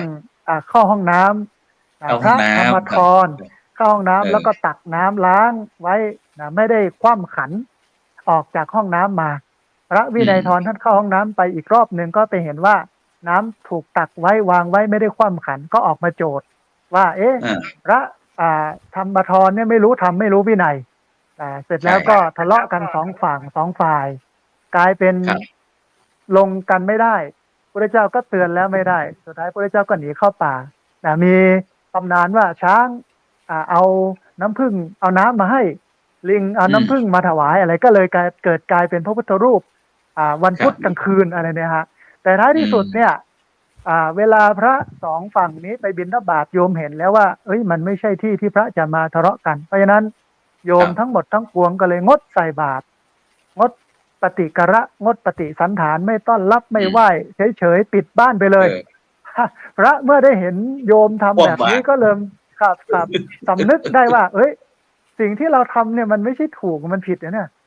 หลังจากนั้นก็มาคุยกันแล้วก็เกิดความสมัครสมานกันนี่มันแสดงถึงความมีพลังของพุทธศาสนิกชนพระอาจารย์ครับชาวบ้านคอยมาดูแลพระและอีกอันหนึ่งก็คือโยม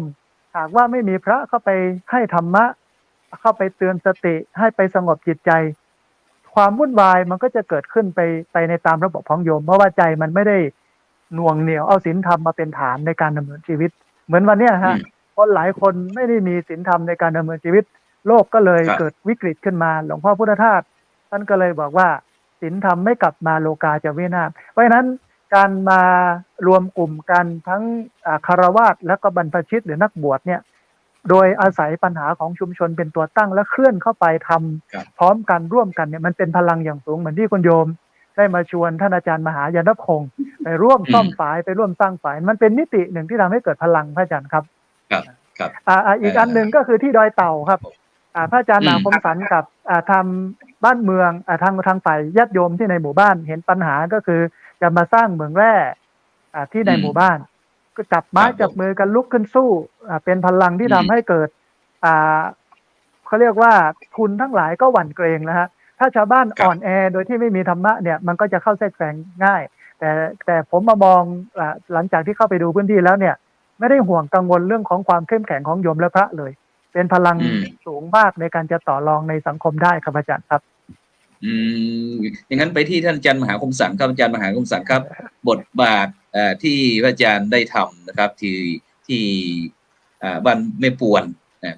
นะครับตำบลทุ่งโป่งอำเภอดอยเต่าครับจังหวัดเชียงใหม่ของเราซึ่งพระอาจารย์สาธิตได้เกริ่นบอกว่า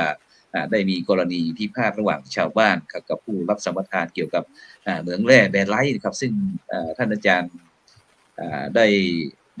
เริ่มต้นยังไงครับหรือว่าชาวบ้านเขามาปรึกษาหรือว่าเราไปปรึกษาชาวบ้านก็ท่านอาจารย์มหาคมสันครับผมครับเดิมทีนั้นก็คือว่ามีความจริงเหมืองแร่นะครับมันมีเหมืองแร่เก่ามาตั้งแต่30-40 กว่าปีนะครับตอนนั้นก็ผมเกิดตันนะครับและทีนี้รอบใหม่นะครับมันมีบริษัทมาติดประกาศนะครับจากส่วนของผู้สัมปทานนะครับมาติดประกาศว่าจะมาทำเหมืองแร่ทีนี้ชาวบ้านก็ต่างเกิดความเครียดครับความเครียดความกังวลแล้วก็เอา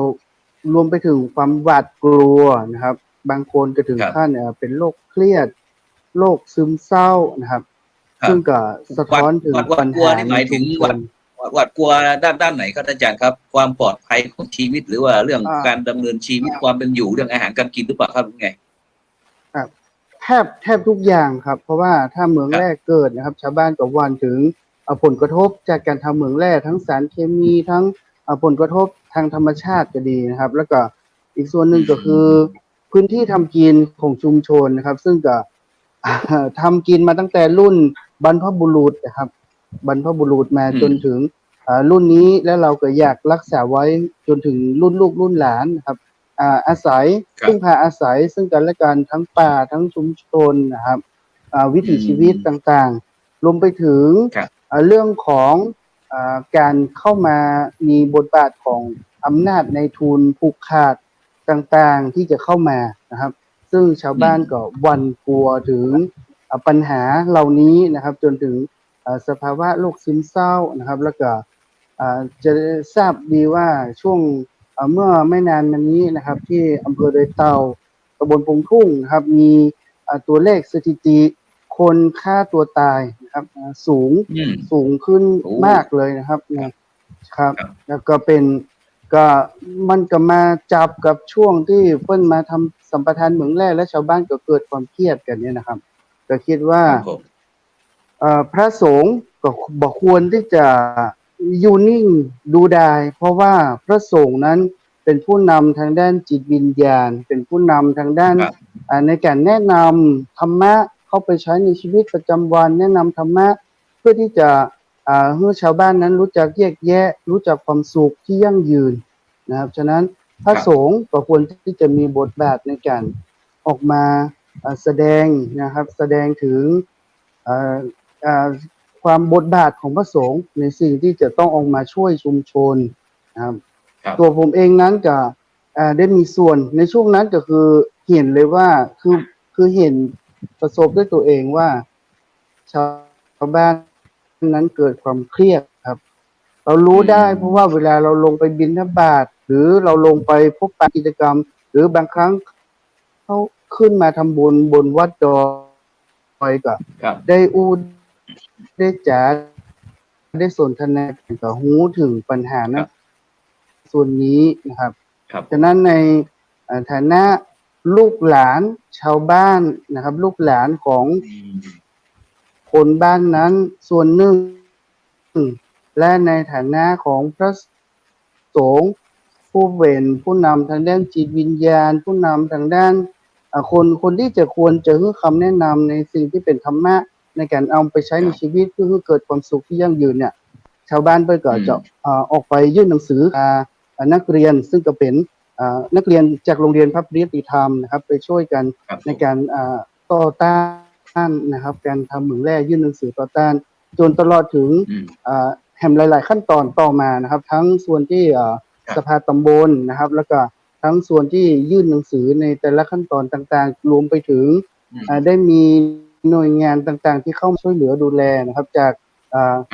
อนุกรรมาธิการของมูลนิธิโพธิยาลัยนะครับ จากส่วนของมูลนิธิทรัพยากรธรรมชาติหลาย ๆ หน่วยงานที่เข้ามาครับหลาย ๆ หน่วยงานที่เริ่มเข้ามาช่วยเหลือนะครับมาสำรวจผลกระทบแล้วก็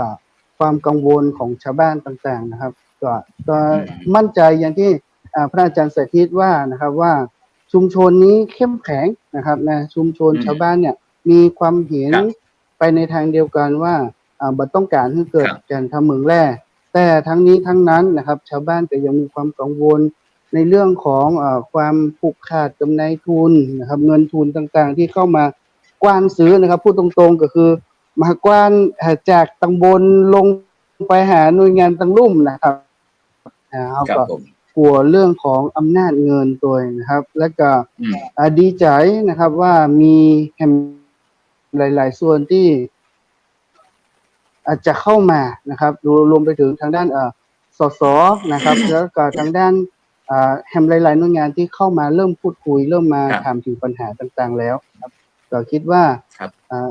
ในอนาคตต่อไปนี่ก็พระสงฆ์นะครับทั้งใน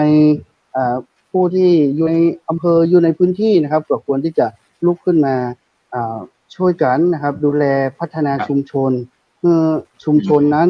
สามารถที่เข้าใจธรรมะรู้จักแยกแยะนะครับแล้วก็รวมไปถึงเข้าถึงความสุขที่ยั่งยืนได้ในอนาคตครับครับสาธุครับสาธุครับงั้นเราไปที่คุณหมอมดแดงนะครับคุณหมอคุณโยมอุบลรัตน์กับเพียงแก้วนะครับซึ่งเราได้ยินพระอาจารย์ทั้งพระอาจารย์สาธิตและก็ท่านอาจารย์มหาคมสัตย์ที่ได้พูดถึงเกี่ยวกับภาระหน้าที่บทบาทของพระสงฆ์ของเราซึ่งก็จะมีหลายรูปแบบในปัจจุบันนี้เพราะว่าบางท่านบางคนก็ยังไม่บอกว่าไม่ใช่กิจของสงฆ์ว่าอะไรต่างซึ่งในฐานะที่เป็นอุบาสกอุบาสิกาอุบาสกอุบาสิกาแก้วซึ่งก็เป็นอดีตข้าราชการด้วยแต่สิ่งเราเห็นพระสงฆ์เจ้าเราสมัยก่อนอาจจะมีแต่บิณฑบาตเทศสั่งสอนบ้างอะไรต่างๆให้ทั้งงานขาวดำบ้างงานมงคลงานว่ามงคลแต่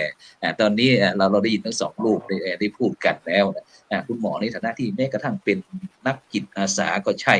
นักอนุรักษ์สิ่งแวดล้อมก็ใช่อะไรต่างๆนี่มีมุมมองอย่างไรบ้างกับพระสงฆ์ในการบทบาทแบบเนี้ยในฐานะที่เป็นชาวบ้านก็แล้วกันเนาะ ค่ะในฐานะชาวบ้านดีกว่าเนาะในฐานะ ได้ ชาวบ้าน ได้ ที่แล้วก็วันนั้นที่เข้าไปฟังประชุมเนี่ย คือมีหลายประโยคหลายข้อสรุปนะคะ ที่ว่ารู้สึกว่าใช่แล้วมันประทับใจว่าจะต้องเป็นอย่างนั้นจริงๆ อันนี้อันดับหนึ่งที่มาเลยนี่คือเรื่องการปรับทัศนคติของพระสงฆ์ด้วยกันเองนะอันนี้คือที่ต้องทำอย่างรีบด่วนคือปรับทัศนคติของพระสงฆ์ว่าเราไม่ใช่มีหน้าที่แต่ปฏิบัติกิจของสงฆ์อย่างรับบิณฑบาตหรือรับสังฆทานอะไรอย่างอยู่ในวัดอย่างเดียวเราต้องเชิงลุกออกมาแล้วก็อีกอย่างหนึ่งอีกข้อสรุปหนึ่งก็คืออย่าดึงพระออกจากชุมชนต้องให้พระกับชุมชนเป็นอันหนึ่งอันเดียวกันอย่างที่ห้วยทรายขาวเนี่ยจริงๆแล้วเนี่ยไม่ใช่ว่าเราทำกันแต่ฆราวาสจะสำเร็จก็เราก็จะมีพระสงฆ์เป็นหลักในการที่จะทำอันที่หนึ่งคือเจ้าอาวาสวัดสัตว์ประยางหลวงเนาะแล้วก็เจ้าอาวาสวัดห้วยทรายขาวแล้วก็จะมีทีมของพระนิสิตมาช่วยงานเยอะแยะมากในส่วนนี้ก็คือนั่นแหละก็คือต้องมิกพระกับชุมชนให้เป็นก้อนเดียวกันใช้บวรที่ท่านสาธิตได้พูดนะคะว่าเนี่ยตัวเนี้ยจะต้องเอามาทำให้มันเป็นก้อนขึ้นมาให้ได้จะต้องไม่ดึงพระออกจากชุมชนจะต้องปรับทัศนคติของพระอันนี้คืออันดับแรกนะคะที่จะต้องจะต้องทำแล้วก็จะต้องที่ท่านได้กล่าวมานี่อันนี้บันทึกการประชุมจากท่านพระมหาสาธิตนะคะที่พูดนะคะว่าอันที่หนึ่งก็คือปรับทัศนคติของพระก็คือกระบวนการเรียนรู้ของพระอย่างวันนี้อย่างสมมุติว่าการใช้สื่อเนี่ยการอะไรเนี่ยเราต้องมีการคิดว่ามันจะต้องมีการสอนกันว่าจะต้องเป็นการสอนกันว่าแล้วเราจะใช้สื่อยังไงอะไรยังไงแล้วเราจะได้การสื่อสารหรือองค์ความรู้ของพระเนี่ยเราจะต้องพัฒนาองค์ความรู้ของพระและอันต่อมาก็คือดึงศักยภาพของพระว่าพระที่วัดนั้นน่ะมีความรู้ในเรื่องสมุนไพรพระในวัดนั้นน่ะมีความรู้เรื่องศิลปะวัฒนธรรมพระในวัดนั้นน่ะมีความรู้เรื่องวัฒนธรรมในอดีตอะไรเงี้ยคือศักยภาพของพระแต่ละองค์เนี่ยจะไม่เหมือนกันและจะสามารถบิ้วชุมชนให้มีความเจริญในด้านต่างๆกันมีความหลากหลายเกิดขึ้นและอันต่อมาก็คือที่ท่านสาธิตได้พูดนะคะว่าได้จัดทำฐานข้อมูลทั้งของพระทั้งของชุมชนทั้งของเรื่องของสิ่งแวดล้อมในชุมชนเนี่ยเขาเรียกว่าอะไรอ่ะวันนั้นจำไม่ได้ว่าอะไรมีประโยคก็เกี่ยวกับว่าชุมชนมีอะไรดีอ่ะประมาณนั้นนะว่าชุมชนแต่ละชุมชนมีอะไรดีพระองค์ไหนมีอะไรดีข้อมูลต่างๆเหล่านี้คือมันจะเป็นตัวที่จะกระตุ้นให้เกิดความเข้มแข็งในเครือข่ายแล้วก็วางแผนกันอย่างมีระบบสำคัญที่สุดคือของบทสรุปก็คือต้องลงมือทำกันอย่างจริงจังค่ะอันนี้จากที่สรุปการประชุมวันนั้นนะคะอ๋อโอเคดังนั้นอยากจะถามอาจารย์สาธิตนะครับบอกว่าเมื่อกี้เราบอกว่าปัจจุบันเนี่ยในอนาคตปัจจุบันเนี่ยจะต้องมีการพัฒนายกระดับวัดนะครับให้เป็นมากกว่าสถานที่ประกอบพิธีกรรมนะครับให้วัดเป็นสถานที่พัฒนาคุณภาพชีวิตของชุมชนนะครับซึ่งถ้าเราพูดย้อนไปถึงสมัยก่อนนะครับวัดนี้เราจะมีความสำคัญอย่างยิ่งนะครับเพราะเป็นสถานที่ทุกสิ่งทุกอย่างครับตั้งแต่เกิดจนถึงดับนะครับดังนั้นบทบาทในอดีตกับปัจจุบันมันมีความแตกต่างกันยังไงครับอาจารย์สาธิตถึงทำให้สังคมของเราบางครั้งก็ชาวพุทธของเราก็ไปไกลกันครับอาจารย์ต่างกันมากครับสมัยก่อนเนี่ยใช้วัดเป็นที่ทำกิจทุกอย่างทั้งชาวบ้านชาววัดโยมไม่เคยลำบากใจในเรื่องของการสละทรัพย์สร้างศาลาเพราะว่าโยมได้ใช้ แต่วันเนี้ยสร้างศาลาสร้างโบสถ์สร้างวิหารโยมไม่ได้ใช้นะฮะโยมก็เลยอึดอัดลำบากใจว่าเอ๊ะทำไมมาเก็บเงินเก็บทองไปสร้างสมัยก่อนแล้วให้ฉันใช้ใช่ครับสมัยก่อนไม่ลำบากใจยินดีเพราะว่าตัวเองได้ใช้ประชุมประจำเดือน ผู้ใหญ่บ้านกับ อืม ผู้ใหญ่บ้านกับญาติโยมที่นั่น มีการ อืม รักษาพยาบาลหมอมาลงพื้นที่ก็ไปที่วัดทั้งหมดเลยเดี๋ยวนี้มันมีอาคารประชาคมเนี่ยครับ มีศาลาประชาคมอยู่ข้างนอกนะก็เลยไม่ได้ใช้วัดเป็นที่ในการทำกิจกรรม แต่ว่า ครับ ความหมายของคำว่าการให้วัดเป็นมากกว่าสถานที่ประกอบพิธีกรรม หรือให้เป็นที่พัฒนาคุณภาพชีวิตของญาติโยมในทุกมิติเนี่ยก็หมายความว่าพระเอง ครับ ต้องปรับวัดไม่ให้เหลือเพียงแต่พิธีกรรม อืม วันเนี้ยเราเน้นหนักเรื่องพิธีกรรมในเรื่องของการสวดในเรื่องการมาไหว้พระขอพรสิ่งเหล่านี้อาจจะได้ประโยชน์กับโยมที่มาส่วนหนึ่งนะแต่ว่ามันเป็นส่วนน้อยนะครับ แต่ถ้าเราปรับวัดให้เป็นสถานที่ที่มากกว่านั้นเนี่ย ให้โยมเข้ามาทำกิจกรรม เช่น ผู้เฒ่าผู้แก่มาจักสารในวัดมาทำกิจกรรมยาสมุนไพรปลูกสมุนไพรต้มสมุนไพรคนแก่นะครับคนแก่ให้มีสนามเด็กเล่นสำหรับเด็กหรือเปิดคอร์สสอนติววิชาต่างๆภาษาอังกฤษดนตรีกีฬาให้กับเด็กในวัดในเรื่องของชาวบ้านทั่วไปให้เปิดเป็นพื้นที่ในการมาเรียนรู้เรื่องของเศรษฐกิจในเรื่องของการปลดหนี้ปลดสินอย่างเนี้ยผมว่าวัดจะมีประโยชน์มากแล้วก็โยมก็จะร่วมกันสร้างโยมก็จะร่วมกันดูแลวันนี้บทบาทของวัดเนี่ยโยมไม่ได้มีส่วนร่วมเยอะนะครับเป็นหน้าที่ของเจ้าอาวาสที่จะต้องดูแลสังเกตหลายวัดที่ไม่สะอาดทำไมถึงไม่สะอาดเพราะว่าพระมีรูป2 รูปดูแลไม่ทั่วถึงแต่โยมที่อยู่ที่บ้านเนี่ยเป็นร้อยๆทำไมโยมไม่เข้ามาดูแลทั้งที่เป็นของชุมชนแต่มันก็มองอย่างหนึ่งว่าบทบาทของวัดมันเปลี่ยนไปเมื่อก่อนเนี่ยวัดเป็นของเราวัดเป็นของเราแต่เดี๋ยวนี้วัดเป็นของหลวง เป็นของราชการจะมาทำอะไรลำบากมากเพราะนั้นผมมองว่าต้องดึงวัดให้กลับไปเป็นของชุมชนครับชาวบ้านมีส่วนร่วมในการพัฒนาวัดในทุกมิติแต่วันนี้เรารอคำสั่งจากสำนักพุทธจากมหาเถรสมาคมว่าเรื่องนี้ทำได้เรื่องนี้ทำไม่ได้เรื่องนี้ไม่ควรทำแล้วก็ถึงเวลาต้องมาสวดมนต์นะอะไรยังไงนะอย่างเงี้ยชาวบ้านจะไปทำกิจกรรมพิธีกรรมอื่นทำไม่ได้เลยใจไม่ได้เลยเพราะฉะนั้นผมมองว่ามันเป็นเวทีหนึ่งมันเป็นพื้นที่หนึ่งในการจะเปิดให้ทุกคนเข้ามาแต่มันก็เป็นแต่ตัวพระนะครับถ้าเป็นหลวงตาแก่ๆเนี่ยถ้าเด็กมาเล่นในวัดมาวุ่นวายอะไรที่จะพักผ่อนไล่เด็กออกจากวัดไปอีกแทนที่เราจะมีเด็กมากวาดวัดมาทำความสะอาดวัดรดน้ำต้นไม้ดูแลโน่นนี่นั่นแทนที่จะได้ประโยชน์อย่างเนี้ยกลายเป็นว่าเด็กก็ไม่มาเมื่อเด็กไม่มาแล้วใครจะมากวาดล่ะครับงานนี้พระเองก็ไม่มีกำลังจะกวาดแล้วพระแต่ละวัดเนี่ยเหลือรูป2 รูป3 รูปนะไม่เกิน4 รูป5 รูปแต่ละวัดในบ้านนอกนะครับแต่เพราะนั้นผมมองว่ามันต้องเปิดพื้นที่วัดให้เป็นพื้นที่ในการทำกิจกรรมในเชิงสร้างสรรค์ยกตัวอย่างเอาวัดของท่านอาจารย์พระครูสุจินต์นันทกิจที่อำเภอสันติสุขจังหวัดน่านท่านเปิดวัดเป็นพื้นที่ให้โยมเอาสินค้าที่ปลูกอยู่ในพื้นที่จังหวัดน่านมาส่งในวันเสาร์วันอาทิตย์เวลามาส่งเนี่ยเด็กนักเรียนก็จะมาขนผักจากรถของโยมขึ้นมาใส่รถบริษัทมีรายได้นะฮะแล้ววัดก็น่าสนใจครับน่าสนใจแล้ววัดก็เป็นพื้นที่ในการที่ก่อนจะทำกิจกรรมเหล่านั้นต้องมาไหว้พระสวดมนต์กันก่อนมาทำบุญกันก่อนหรือบางครั้งบางทีทำบุญแล้วเนี่ยได้ของติดไม้ติดมือไปด้วยฟัก1 ลูกแตง1 ลูกผัก1 กำกลับไปบ้านสามีถามว่าไปวัดได้อะไรมาบ้างเอาฟักมาแกงให้กินเลยอะไรเงี้ยฮะมันมีมากกว่ามันมีทั้งความเป็นรูปธรรมและนามธรรมผมไปเห็นวัดที่วัดพระธาตุนครชุมที่กำแพงเพชรหลวงพ่อเจ้าหน้าจังหวัดกำแพงเพชรท่านเอาวงบ่อไปใส่ไว้รอบโบสถ์แล้วก็ปลูกข้าวรอบโบสถ์อันนี้เป็นอันหนึ่งแล้วก็เห็นหลวงพ่อพระเทพวิสุทธิคุณอดีตเจ้าคณะจังหวัดเชียงใหม่ที่วัดบุพารามปลูกพริกปลูกมะเขือปลูกถั่วลิโซปลูกถั่วฝักยาวไว้รอบวิหารรอบโบสถ์โยมไปเห็นได้เด็ดมากินได้เด็ดมาใช้พระในวัดได้กินได้ฉันนี่คือประโยชน์ที่มันมากกว่าแต่เดี๋ยวนี้ไม่เป็นอย่างนั้นแล้วพื้นที่เหล่านั้นถูกดึงออกไปจากวัดหมดแล้ววัดก็เป็นจากที่มีต้นไม้เยอะก็ถูกตัดเอาไปใส่เป็นเรื่องของเทปูนเรื่องของตัวหนอนซะ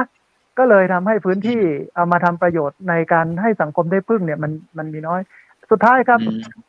ในช่วงวิกฤตโควิดที่ผ่านมาเนี่ยวัดผมเนี่ยมีพื้นที่หลังวัด15 ไร่ผมเป็นแปลงเกษตรถั่วฝักยาวแตงกวาคะน้าเห็ดหอมบรอกโคลีกะหล่ำดอกปลูกหมดนะฮะกะหล่ำปลี ครับ โยมทุกข์มากเพราะปิดหมู่บ้าน15 วันไม่ให้คนเข้าออกคนในไม่ให้เข้าคนนอกไม่ให้ออกคนนอกไม่ให้เข้า อืม คนในไม่ให้ออก ทุกข์มากไม่มีข้าวกินนะไม่มี อืม อะไรจะมาทำกินผมเอาผัก ครับ ในสวนเนี่ย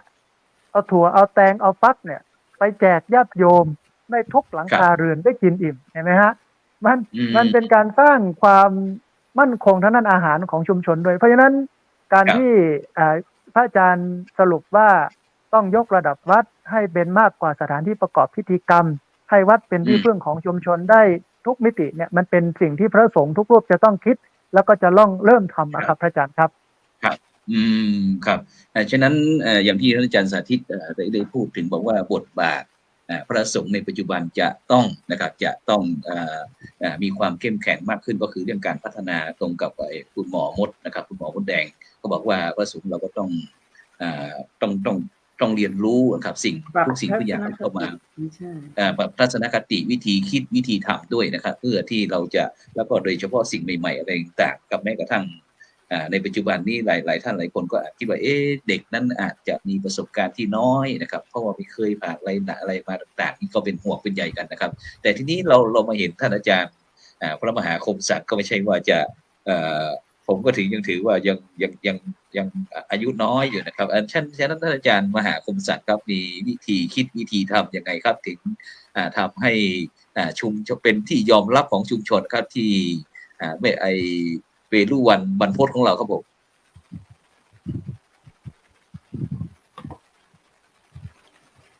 ครับพระอาจารย์ครับในส่วนที่ทำให้เกิดเป็นที่ยอมรับนะครับส่วนนั้นต้องบอกว่าบ่ค่อยได้คิดถึงสักเท่าไหร่นะครับ เพราะว่า ครับ ส่วนมากที่ออกมาทำก็คือด้วย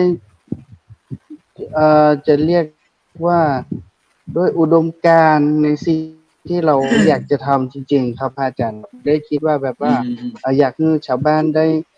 ได้รู้หรือได้รู้ถึงศักยภาพของพระหรือว่าได้รู้ถึงบทบาทของพระนะครับตอนแรกไม่ได้คิดเลยครับอาจารย์ครับลุกมาทำเพราะว่ามันเหมือนมันมาจากความรู้สึกครับมาจากสิ่งที่เราอยากทำคือบ่อยากนิ่งนอนเฉยกับปัญหาที่เราพบนะครับอาจารย์ครับแต่ก็ต่อมาถึงได้เริ่มรู้จักกับเครือข่ายของพระอาจารย์สาธิตนะครับอีกทีหนึ่งครับก็เริ่มรู้จักเครือข่ายพระนักพัฒนาทีหลังครับส่วนตัวก็คือเริ่มออกมาทำก่อนเนี่ยครับก็เป็นสิ่งที่เป็นจากแรงบันดาลใจครับจากครูบาอาจารย์หลายๆลูกครับจากครูบาอาจารย์อย่างที่พระอาจารย์สาธิตบอกครับก็คือครูบาศรีวิชัยครูบาข่าวปีครูบาวงครับทำเพื่อชุมชนทำให้ชุมชนเข้มแข็งทั้งด้วยศรัทธาและประกอบด้วยปัญญานะครับพอถัดจากนั้นมาในยุคสมัยปัจจุบันครับบทบาทหน้าที่ของพระก็ควรจะตามยุคตามสมัยครับตามยุคตามสมัยที่มันควรจะโดยทั้งเทคโนโลยีโดยทั้งเศรษฐกิจสังคมต่างๆที่ควรจะเข้ามามีบทบาทครับอย่างที่บอกไว้นะครับว่าวัดนั้นควรจะเป็นมากกว่าวัดนะครับควรจะเป็นที่พึ่งของชุมชนนะครับแล้วก็เป็นสิ่งที่สนับสนุนทางด้านธรรมะข้อคิดชาวบ้านได้รู้จักแยกแยะครับส่วนหนึ่งที่จากการได้ไปพบปะกับเครือข่ายวันที่17วันนั้นนะครับก็สิ่งที่ได้ส่วนหนึ่งในบันทึกนะครับที่จดไว้นะครับก็คือวัดต้องยกระดับวัดให้เป็นมากกว่าวัดครับส่วนนี้เป็นส่วนหนึ่งที่เริ่มเป็นจุดประกายความคิดนะครับว่าวัดอย่างวัดดอยที่อารามเวรุวันบรรพตนะครับสำนักสงฆ์อารามเวรุวันบรรพตบ้านแม่บัวนั้นก็เป็นป่าแพะครับเป็นป่าแพะซึ่งก็มีศาลาวิหารเจดีย์ครบแล้วครับแต่ว่าเป็นป่าแพะซึ่งมันก็ขาดทั้งน้ำนะครับจะให้มาทำเพาะปลูกเกษตรหรือว่าสมุนไพรมันก็คงบ่ค่อยสะดวกเหมือนกันก็เลยคิดเราจะช่วยชุมชนได้แบบไหนก็คือคิดแบบอื่นด้วยบริบทด้วยสภาพแวดล้อมต่างๆก็อาจจะต้องเป็นแบบอื่นไปนะครับนะเป็นแบบอื่นไปซึ่งก็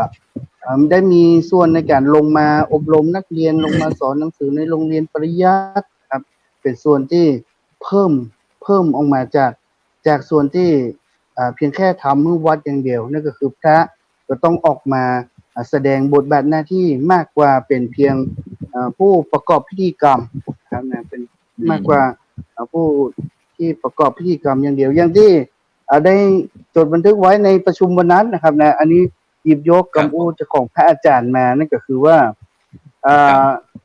ไม่ใช่กิจสงฆ์นะคำว่าไม่ใช่กิจสงฆ์เนี่ยมันเป็นวาทกรรมที่บลัฟหรือว่าลดทอนบทบาทของพระลงไปคำว่าไม่ใช่กิจสงฆ์เนี่ยนะครับเพราะว่าอย่างที่ผมออกมาพูดง่ายๆก็คือเหมือนเดินขบวนนะครับไปชูป้ายต่อต้านการทำเหมืองแร่กับชาวบ้านเนี่ย ชาวบ้านบางกลุ่มก็พูดประมาณนะครับว่ามันก็ไม่ใช่บทบาทหน้าที่ของพระไม่ใช่กิจสงฆ์นะครับนะแต่เวลาเดือดร้อนมามันก็เดือดร้อนทั้งพระทั้งโยมเหมือนกันนะครับฉะนั้นพระก็ควรจะมีบทบาทหน้าที่มากกว่าเพียงแค่ผู้ประกอบพิธีกรรมครับซึ่งอย่างที่คุณโยมสรุปไปตะกี้ก็คือถ้าหากว่าพระจะออกมามีบทบาทหน้าที่ก็คือต้องพัฒนาตัวเองปรับมุมมองตัวเองก่อนนะครับแล้วก็ถึงจะออกไปสู่ชุมชนได้ครับอ๋อท่านอาจารย์สรุปบอกว่าชาวบ้านทุกข์พระก็ทุกข์ชาวบ้านสุขพระก็สุขชาวบ้านมีกินพระก็มีกินใช่ไหมครับ โอเคไปที่คุณหมอมดเลยก็ได้คุณหมอมดในฐานะที่เป็นอุบาสิกาบ้านวัดราชการโรงเรียนเมื่อกี้จะทำยังไงให้ไปกันได้ก็อย่างของพระมหาคมสันเนี่ยในความคิดของตัวเองว่ายังขาดอีกอย่างหนึ่งคือจริงๆแล้วพระมหาคมสันไม่ต้องไปชูป้ายเองหรอกแต่ใช้สื่อให้เป็นประโยชน์สื่อเพราะฉะนั้นเราต้องเรียนรู้ในการที่จะใช้สื่อเรียนรู้ที่จะเข้าหาสื่อตัวไหนที่เราสามารถจะใช้เป็นเครื่องมือในการที่เราจะเทคบทบาทของเราออกมาได้เนี่ยก็คือไม่จำเป็นจะต้องออกไปเองแต่ว่าเราเป็นคนประสานกับสื่อกับอะไรให้มันเกิดขึ้นเพราะตอนเนี้ยทุกที่แหละเขากลัวสื่อกันทั้งนั้นแหละถ้าสมมุติว่ามีการใช้สื่อที่ดีเนี่ยมันก็จะสามารถช่วยเราอีกด้านหนึ่งได้ในเรื่องของเหมืองแร่นะฮะนี่ในเรื่องของเหมืองแร่แล้วก็ในส่วนของตัวเองเนี่ยบางทีไปวัดหลายๆวัดที่ผ่านมาเนี่ยเราเห็นพื้นที่อย่างศาลาลายหรืออะไรที่มันว่างๆอยู่เนี่ยเรารู้สึกว่าเสียดายตรงนั้นมากเสียดายอย่างถ้าอาจารย์สาธิตพูดเนี่ยคือถูกต้องแล้วไม่จำเป็นหรอกจะต้องว่านี่ใครที่เป็นครูเกษียณน่ะมาสอนภาษาอังกฤษเด็กที่วัดก็ยังได้เอามาทำตรงนั้นเป็นประโยชน์คืออย่างน้อยมันไม่ได้ประโยชน์ที่มันเห็นเป็นรูปธรรมว่าเป็นเงินเป็นทองหรือเป็นอาหารการกินออกมาแต่สิ่งเหล่านี้มันจะบิ้วเด็กให้มันมีองค์ความรู้ติดตัวหรืออย่างพระด้วยกันเองเนี่ยมาสอนเรื่องการใช้สื่อใช้เครื่องมืออะไรพวกเนี้ยมันน่าจะเป็นแหล่งที่เอามาใช้ประโยชน์ได้แต่แบบบางทีไปแล้วก็ใจหายเหมือนพระอาจารย์ว่าเลยก็คือแบบศาลาสกปรกแล้วก็ว่างๆโล่งๆอยู่แล้วมันทำให้วัดเงียบเหงาอะไรเงี้ยเราอยากเห็นบรรยากาศเหมือนสมัยก่อนว่าคนมาทำประดิษฐ์ทำดอกไม้ทำอะไรอย่างเงี้ยมาสอนกันเรื่องอย่างทำใบสีเดี๋ยวนี้เด็กรุ่นใหม่ไม่มีใครทำใบสีได้นะตัวเองเสียดายเลยว่ามีญาติคนหนึ่งที่ทำใบสีได้สวยมากและเป็นคนชื่อดังของจังหวัดลำพูนเลยแต่เสียชีวิตไปโดยที่ไม่ได้ถ่ายทอดองค์ความรู้เนี้ยให้แก่ใครเพราะนั้นตรงเนี้ยวัดน่าจะเป็นจุดเซ็นเตอร์ที่น่าจะทำตรงเนี้ยแต่ว่าเราก็ไม่สามารถที่จะเข้าไปบิ้วพระแต่ละองค์แต่ละที่ได้มันจะต้องมีตรงเนี้ยที่ย้อนกลับมาตรงที่ว่าพระก็ต้องปรับทัศนคติของในกลุ่มพระเองว่าให้เกิดตรงนี้ขึ้นมาสาธุโอเคได้เลยงั้นเราไปเหลือเวลาอีกนิดหนึ่งเดี๋ยวอีกนาทีหนึ่งไปที่พระอาจารย์สาธิตอาจารย์สาธิตครับเพราะว่าญาติโยมในปัจจุบันบอกว่าโอ้ยแต่จะมัวแต่เชื่อพระฟังไทยธรรมะพระอดกินไม่มีอะไรจะกินแล้วตายแน่อดตายแน่อย่างเงี้ยครับจะทำยังไงให้ธรรมะมันกินได้ครับอาจารย์สาธิตครับ1 นาทีครับผมครับอันหนึ่งเนี่ยมันต้องเอามาปฏิบัติครับธรรมะพระพุทธเจ้าเนี่ยจะได้ผลก็ต้องปฏิบัติอย่างเดียวเพียงแต่เรียนรู้แล้วก็ไม่เอามาปฏิบัติไม่ได้ผลครับ ต้องโอปัญญิโกน้อมเข้ามาใส่ตัว เมื่อน้อมเข้ามาใส่ตัวแล้วจะปัจจตังเวทิตโพคือรู้ได้โดยเฉพาะตน หลังจากนั้นก็เอหิปัสสิโกคือกล่าวกับผู้อื่นว่าท่านจงมาดูเถิด อันนี้เป็นผลสำฤทธิ์ของการเอาธรรมะมาปฏิบัติใช้ในชีวิตประจำวันครับอาจารย์ครับ ครับสาธุครับผมนี่ก็คือรายการสังฆพัฒนาเพื่อประชาชนกับบทบาทพระสงฆ์ในยุคนิวโนมอนวันนี้เราได้รับความเมตตาจากผู้ร่วมรายการว่าจะเป็นพระอาจารย์สาธิต ธีรปัญโยผู้อำนวยการสถาบันธรรมาภิวัตรท่านอาจารย์พระมหาคงสันทิตญาโนประธานที่พักสงฆ์เวรุวันบรรพตตำบลทุ่งโป่งอำเภอดอยเต่าจังหวัดเชียงใหม่ท่านประมดคุณอุบลรัตน์เวียงแก้วจากชุมชนห้วยทรายขาวศรีบัวบานเมืองลำพูนที่ได้มาร่วมด้วยช่วยกันความจริงก็จะมีท่านอาจารย์พระครูสุจินต์นันทกิจด้วยแล้วก็จะมีท่านคุณโยมเกิดเกลียดค้างคีรีด้วยแต่เนื่องจากอาจจะไม่ค่อยคุ้นกับระบบของเราสักเท่าไหร่แต่ก็ไม่เป็นไรสิ่งของเราก็จะเรียนรู้ไปร่วมกันอย่างที่คุณหมอมดบอกว่าน่าจะได้เรียนรู้เทคโนโลยีอะไรต่างเพื่อที่จะมาปรับใช้ให้มีประโยชน์เหมาะสมกับยุคสมัยฉะนั้นก็ในค่ำคืนนี้ก็เวลาหมดเวลาจำเป็นที่จะต้องนำรายการจากบรรดาท่านผู้ฟังไปก่อนฉะนั้นก็หลับฝันดีมีเงินใช้ไร้โลคาพยาธิไม่เจ็บไม่จนมาป่วยทุกคนสำหรับในค่ำคืนนี้ขอกล่าวคำว่าสาธุ